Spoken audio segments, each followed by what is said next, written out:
There are a lot of jobs that are not very glorious, but are essential to making society function. Jobs that don't get you a lot of praise or prestige, but that need to get done. Sometimes people even look down on the ones doing those jobs, although if they didn't, the world everyone lives in would be so much worse off. The people who work on the farms and in the slaughterhouses that butcher the meat people consume every day. The people who help collect and process the fertilizers that farms depend on for growing crops. People who work in sewage treatment and trash collection. People who handle the euthanasia of dangerous or unwanted animals. People who work with the dead and do a nasty job so no one else has to.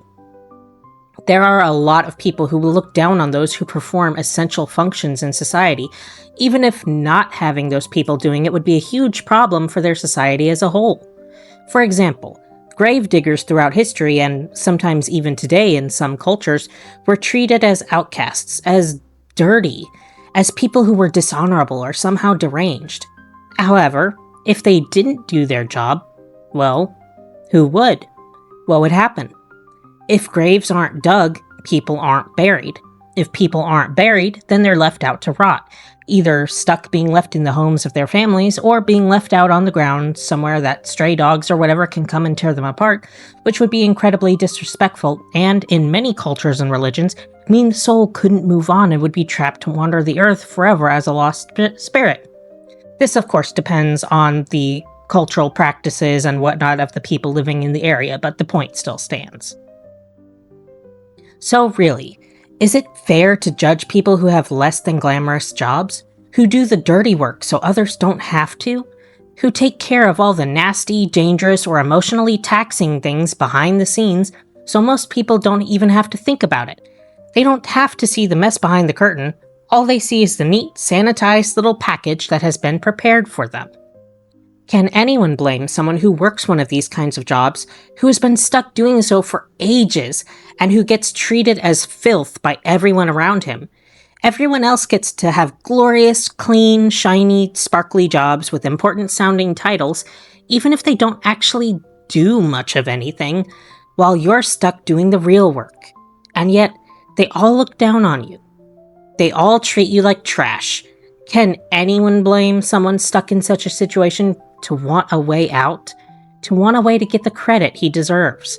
To want a chance to be the one in the top seat, reaping the rewards rather than just ungrateful souls? I'm talking, of course, about the Lord of the Underworld, Hades. Hades is in charge of all the souls of mortals who have passed on, and that's a lot. He has to see to it that they go to their appropriate afterlives, which mostly seems to consist of a big, swirly thing, though I assume this is kind of like a temporary holding location that they stay in until whatever afterlife they're destined for is decided and they're sent along their way.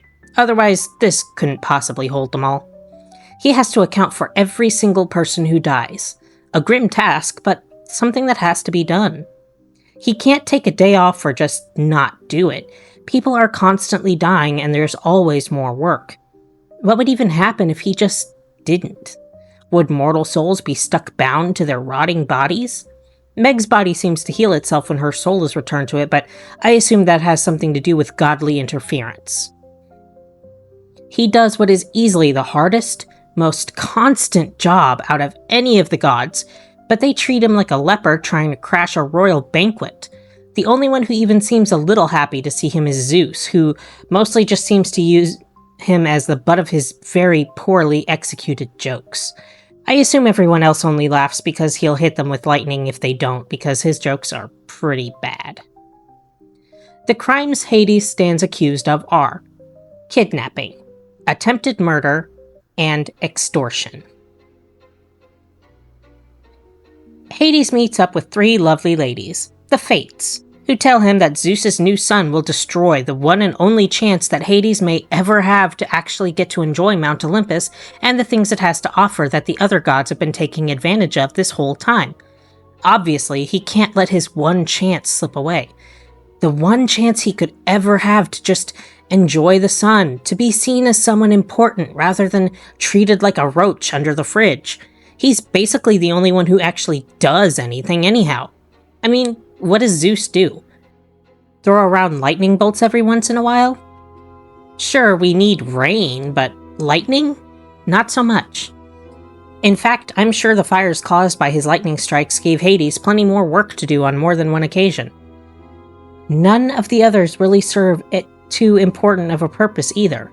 Certainly not enough to allow for them to make fun of the one person who handles quite possibly the single most important task in existence. Anyway, in order to stop Hercules from destroying his one and only chance, he really has no choice but to remove Hercules from the equation. A bit grim, but what is his job if not handling the dark and grim aspects of the world? He sends 2 of his minions up to get Hercules and give him a potion that will remove his godhood, making him mortal. One could argue that killing Hercules wouldn't be necessary. It's shown later that without his strength, Hercules really can't do much against the Titans, and he may very well have died to any number of things naturally along the way in his mortal life. So, it's possible Hades didn't even fully intend for him to die, just for him to be completely depowered and to have to live life as an ordinary mortal with no godly powers whatsoever. This wouldn't be so bad. Hercules only had his life being so difficult as a young kid because of his strength causing issues with him growing up around regular mortals, not being able to control it very well and accidentally destroying things a lot.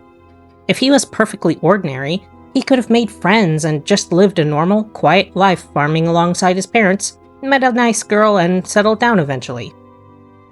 However, Pain and Panic, the 2 minions, spilled the last drop, meaning that Hercules kept his incredible strength. He was adopted by 2 farmers who found him and raised him as their own son, until he got older and started questioning why he was so different from everyone else. His parents tell him the truth, and that's where the meat of the story really begins.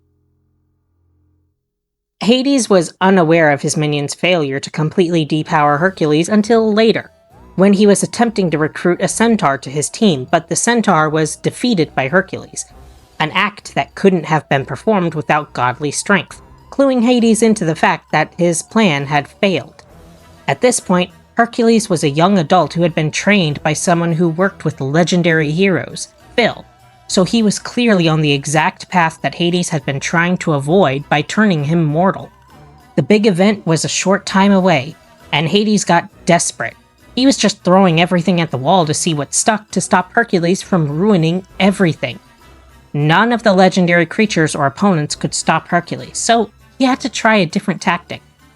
He had a young woman working for him, Megara, who had traded her service to him to save her boyfriend, who had immediately abandoned her for another woman. He figured that, where beasts had failed, maybe a beauty would succeed. And for once, the plan seems to be going perfectly.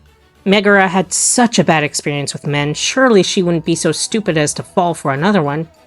But, unfortunately, she did, despite Hades' attempts to talk her out of it. Maybe he even had a word with the Fates and later found out about Hercules murdering her and their children, and he wanted to spare her. Who knows? She refuses to help him, and time is running out, so he had no choice but to throw a Hail Mary and hoped it landed. His only option now is to get Hercules to give up voluntarily, to get rid of his godly strength. To do this, he doesn't blackmail or attempt to attack Hercules. He offers him a deal. The agreement he has with Meg is a perfectly reasonable one, especially considering that he works with death. Giving someone life must have been pretty difficult for him. So to exchange that kind of effort for however many years of servitude Meg agreed to is pretty generous of him, and the offer he makes to Hercules is just as reasonable. He offers to end Meg's service to him if Hercules gives up his strength, and as part of the deal, he promises that Meg will come to no harm. Honestly, very generous. Hercules takes the deal and thus loses his strength. He's only able to get it back because Meg does get hurt, through no fault of Hades, by the way. She threw herself into it, quite literally, and proved that Hades keeps his word to the exact letter when he makes a deal. Would he have gotten it back if Meg had gotten a paper cut too? Or stepped on a nail? Bumped her head on a doorway? Probably, because Hades keeps his word. He's an honest god. You know who didn't keep his word? Hercules. He goes and frees the other gods so they can retake Mount Olympus from Hades, who had quite rightfully been taking his place as the lead god with the help of the Titans, in the time-honored traditional method of conquest. However, with Hercules interfering, the battle is lost and Hades has to return to the underworld. Megara passes away due to her injuries, with Hercules charging into the underworld, including beating up Hades' dog, which is that's just messed up, man. If you've got a beef with him, that's one thing, but leave the dog out of it. Hercules can't just take Meg's soul, so he makes a deal with Hades that he will trade places with her. Hades accepts this deal, but while in the process of retrieving Meg's soul, Hercules' immortality is restored and he becomes a full-fledged god. He takes Meg's soul and walks out, even punching Hades in the face on the way out, completely ignoring their deal. Hades had agreed for them to trade places, not for Hercules to grab her and go. When Hades made a deal, he kept it, though he didn't have to once Hercules had no power. But Hercules, who is painted as the noble hero of the story, doesn't honor his word, and takes Meg's soul, bringing her back to life. Making a deal isn't the same as extortion, especially when the terms are reasonable and the exchange is equal. Hades honored his word. Hercules did not. So, really, who was the villain of the story? Someone who was reasonably trying to get a position where he would be honored and respected for all of his hard work, instead of being treated like garbage for doing the most grim and difficult task out of anyone? Or the guy who broke his word, punched him in the face, and beat up his dog? He also threw a goat earlier. A goat man. And kicked a lion. This guy is an animal abuser. Clearly, Hades wasn't the villain of the story by any means. Just someone trying to get a little respect for doing the hardest job out of anyone and trying to keep things fair. I declare Hades, Lord of the Underworld and proper ruler of Olympus, not guilty.